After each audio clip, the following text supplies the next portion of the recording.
Mobile पे जो जुए के ऐप चलते हैं, मैंने इन जुआ के ऐपों का इतना विरोध किया कि सरकार ने 5 जुए के ऐपों को बंद कर दिया भारत में। देखो बोलने का ये प्रभाव है, ना बोलो तो चलते रहते, कोई तो बोले तो मेरी बोली हुई बात पहुंची ना, और हुआ कि नहीं काम। 5 जुए के ऐप बंद हो गए। ऑनलाइन गेम मैंने हमेशा कथा में बोला है कि ये सब बंद होना चाहिए। अब लोग कहते हैं महाराज जी आप जुए के बारे में क्यों बोलते हो, भागवत जी में कहां लिखा ऑनलाइन जुआ। अरे हर चीज भागवत जी में लिखी नहीं है साहब, समाज के कल्याण के लिए भी संतों को आवाज उठानी चाहिए। समाज के कल्याण और उत्थान के लिए संत नहीं बोलेंगे तो कौन बोलेगा। अब ऑनलाइन जुआ चल रहा है, ऑनलाइन गेम चल रहे हैं, ये बच्चों की जान ले रहे हैं, तो फिर क्या इनको बंद नहीं होना चाहिए। इनकी आवाज कौन उठाएगा, हम जैसे लोग नहीं उठाएंगे कौन उठाएगा। अब लोग कहते हैं महाराज आप तो बस भागवत जो लिखा भागवत जी वही सुनाओ, कथाएं सुनाओ, आप यहां वहां की बातें क्यों करते हो।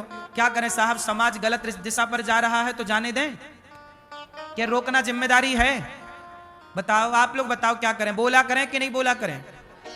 फिर इसलिए दास ने बोला, तो देखिए मैं अमेरिका में था जब मेरे खिलाफ यहाँ के कुछ न्यूज चैनल षड्यंत्र के तहत मुझे बदनाम करने का प्रयत्न, तब मैंने बोला था कि देखो मोबाइल पे गलत ऐप डाउनलोड कराने का कुछ न्यूज चैनल भी तो प्रचार करते हैं ना, हाँ या ना।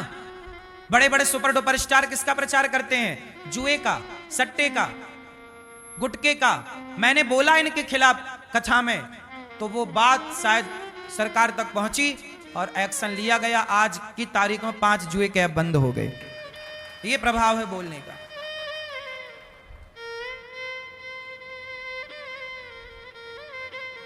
और भी अभी बंद होने चाहिए। क्यों बुराई परोसी जाए बच्चों को। तो मेरी मां, कलयुग का पहला ठिकाना है जुआ। कलयुग का पहला ठिकाना, जोर से, क्या, जुआ। द्यूतम, जुआ खेला कौरवों ने, सर्वनाश हो गया। जुआ खेल के कितने लोग बर्बाद हो गए। मोबाइल पे जुआ, गेमिंग का जुआ, ऑनलाइन जुआ, ये सब जुआ है। ये जुआ ना खेलना साहब, नाश हो जाएगा। कलयुग रहता है जुआ में, जहां जुआ होगा वहां कलह होगी। द्यूतम, क्या होगा, द्यूतम, द्यूतम, पानम। कलयुग का पहला ठिकाना है जुआ, दूसरा ठिकाना है पानम। पानम बोले तो शराब, क्या, शराब। शराब ना पीना, शराब में कलयुग रहता है। शराब पीने वाला व्यक्ति कलह करता है, इसलिए शराब पी के गाड़ी चलाना मना है। शराब पी के प्लेन उड़ाना मना है। बोलो हाँ। क्यों भैया, शराब अच्छी चीज है कि गलत चीज है, हैं? अच्छी चीज होती तो शराब पी के गाड़ी चलाने को फिर मना क्यों करती गवर्नमेंट। अच्छी थी तो पी के चलाने दो गाड़ी, मस्त झूम बराबर झूम, शराबी चलाए। फिर फ्लाइट उड़ाने दो शराब पी के, पायलट पिए 3-4 बोतल फिर उड़ाए फ्लाइट, कराए लैंडिंग। शराब अच्छी है तो प्लेन उड़ाने वाले को शराब क्यों नहीं पीने दिया जाता। क्यों भाई, बस सही है कि गलत है। गाड़ी चलाने वाले को शराब क्यों नहीं। और पूरी दुनिया में शराब मना है। शराब पी के प्लेन उड़ाना, किसी भी देश में आप जाइए, किसी भी देश का पायलट शराब पी के प्लेन नहीं उड़ा सकता। किसी भी देश का ड्राइवर शराब पी के गाड़ी यदि चलाता पकड़ा गया तो उस पर कार्रवाई होगी। भारत से कड़े कानून विदेशों में है शराब पीने के। बोलो हाँ। इसका मतलब शराब गलत है, वरना गवर्नमेंट क्यों रोकती। गलत है साहब, शराब पियोगे तो बिगड़ जाएगा समाज। इसलिए शराब में कलयुग बैठता है। जो शराब पीता है उसकी बुद्धि हो जाती है शून्य, और वो गलत सलत करता है। इसलिए हमारे ऋषियों ने कहा भाई जिससे गलत होने की संभावना है वो गलत करो ही मत, कलयुग का वास है। द्यूतम, जुआ और शराब। तीसरा, द्यूतम पानम स्त्रिय। पराई स्त्री में, पराए पुरुष में भी कलयुग का वास होता है। पर नारी पैनी छुरी तीन तरफ से खाए, धन हरे यौवन हरे घोर नरक ले जाए। पराये पुरुष पर नारी में क्या होता है? क्यों? आपका पति पराई औरत को देखने लग जाए, आपकी स्त्री पराये पुरुष को देखने लग जाए, तो समझ लो कि खोपड़ी में कलयुग बैठ गया है, और ये कलयुग बैठ के गलत गलत करा रहा है। हाँ या ना? कहते हैं ना, विनाश काले। हाँ, आदमी गलत नहीं होता। आदमी जब गलत सोचने लगता है, गलत संगति करने लगता है, तो कलयुग पकड़ लेता है। फिर कलयुग अपने हिसाब से आपको नचाता रहता है। अब कलयुग में क्या क्या सुनने को मिलता है? एक लड़की का विवाह होने वाला था एक लड़के से, तो लड़की की मां अपने होने वाले दामाद के संग भाग गई। मां बोली, बेटी अभी तू बैठ, मैं घूम के आती हूं।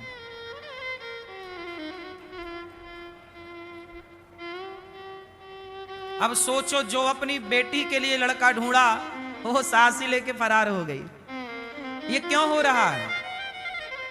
ये सब ये बता रहा है कलयुग भाई कि मैं आ गया। ये कलयुग क्या बोल रहा है कि मैं आ गया, मैं आ गया। कौन आ गया? घोर कलयुग आ गया। कौन आ गया? अपने पति को छोड़कर अपनी बेटी के लिए जो दामाद ढूंढा भाग गई। इसे क्या कहोगे आप? यही है कलयुग। उस स्त्री और उस पुरुष दोनों के खोपड़ी में कौन बैठ गया? कलयुग। कलयुग ने ये सब करा दिया। इसलिए अपनी बुद्धि को इतनी पवित्र रखो कि कलयुग कभी बैठने ना पावे तुम्हारी मस्तिष्क और बुद्धि में, और गलत विचार भी ना आए। गलत विचार आएंगे तो कलयुग को जगह मिलेगी। याद रखिएगा, जहां गंदगी होगी वहां मच्छर मक्खी अपने आप पहुंच जाएंगे। जहां गलत विचार होंगे कलयुग वहां पहुंच जाएगा। तो कलयुग का स्थान क्या है? पर नारी, पर पुरुष। तीसरा स्थान, पर स्त्री में तुम मन लगाते हो तो कलयुग बैठ जाएगा। पर पुरुष में मन लगाते हो, बैठ। इसलिए कहा, अपनी पत्नी के सिवा, अपने पति के सिवा कहीं मन ना लगना चाहिए। यही भारत का धर्म है, यही भारत की संस्कृति है और संस्कार है। हाँ या ना?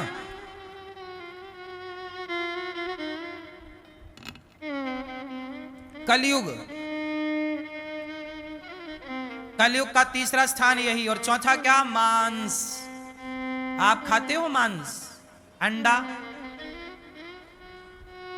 भैया, चश्मा वाले भैया, आप खाते हो मांस? मछली, मुर्गा मुर्गी, बकरा बकरी, भैया आप खाते हैं?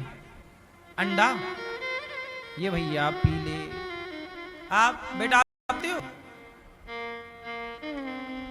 आप खाते हो? अंडा नहीं खाते, मछली भी नहीं, मुर्गा भी नहीं, मुर्गी भी नहीं, सुअर नहीं खाते। क्यों छोरा, आप अंडा खाते हो? आप अंडा खाते हो? अंडा नहीं खाते। मैया आप क्या खाती हो? मेरी माँ कुछ नहीं खाती, भूखी रहती हो मेरी माँ। रोटी खाती हो?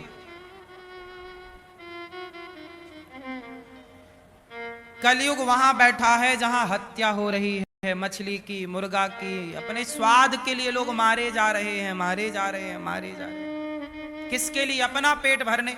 भैया, किसी का मांस खा के अपना पेट काहे भर रहे हो जब तुम्हारे लिए भगवान ने 56 भोग बनाए हैं? हम तो देखो 56 भोग बनाए, दाल चावल सब्जी रोटी से ही पेट भर लेते हैं। हम तो एक बार खाते हैं, दिन भर के लिए हो जाता है। 2 बार भी नहीं खाते, हम एक बार ही खाते हैं दिन भर, और आपसे ज्यादा काम करते हैं एक बार खा के। तुम्हारा पेट है भैया, ये मांस खाने वालों का पेट है कि शमशान है? इसलिए मांसाहार ना करो। कलयुग के 4 स्थान। 5वां स्थान, बेईमानी से कमाया गया धन। जो आप बेईमानी से कमाते हो, भ्रष्टाचार करते हो, चोरी करते हो, गलत। आप लोग चोरी करते हैं? क्यों मेरी मां? हाँ या ना? दूसरे की चप्पल अप्पल तो नहीं चुरा लेते हैं कि हमारी कोई ले गया तो हम भी चुरा लें दूसरे की? क्यों? चप्पल चुराती हो मैया? लोग चप्पल चुरा लेते हैं। चोरी नहीं करना चाहिए कभी। दो काम बिल्कुल ना करना जीवन में कभी। पहला चोरी, दूसरा जारी। चोरी जारी से बचना। चोरी मतलब चोरी करना, और जारी मतलब जारी क्या होती है बताओ जरा? जारी मतलब पराई स्त्री को देखना, पराये पुरुष को देखना। गांव के लोग कहते हैं ना, चोरी जारी से बचना। चोरी कभी ना करना और अपने चरित्र से कभी ना गिरना। बस यही चीज है। यदि आप अपने चरित्र से नहीं गिरते और चोरी नहीं करते तो कोई आपका बाल भी बांका नहीं कर सकता। बात समझ में आएगी? चोरी जारी से बचना।